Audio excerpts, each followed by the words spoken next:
चंदना गचिया कटाइले आसन लगाइले हो। चंदना गचिया कटाइले आसन लगाइले हो। ऐसा की ताई आसन बैठले महादेवा डमरू बजाएले हो। ऐसा की ताही आसन बैठले महादेव डमरू बजावेले हो। कति देखी हासेला हरी सिया तो कति देखी कलश हासे हो। कति देखी हासेला हरी सिया तो कति देखी कलश हासे हो। ऐसा की काती देखी हासिले महादेवा डमरू बजाइले हो।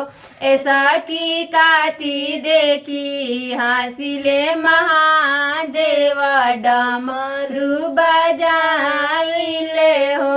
जट देखी हासिला हरी सिया मौरी देखी कलश हासे हो।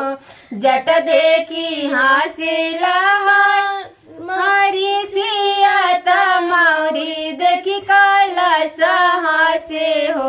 ऐसा की गौरा देखी हासिले महादेवा डमरू बजाइले हो।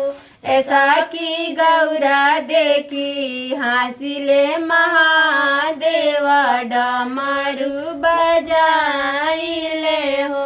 कति देखी हासिला नगवा कतिया देखी डमरुआ हासे हो। कति देखी हासिला नगवा तो कति देखी डमरुआ हासे हो। ऐसा की काती देखी हासिला बसावता मने मने भी हासिला हो। ऐसा की काती देखी हासिला बसावता मने मने भी हासिला हो।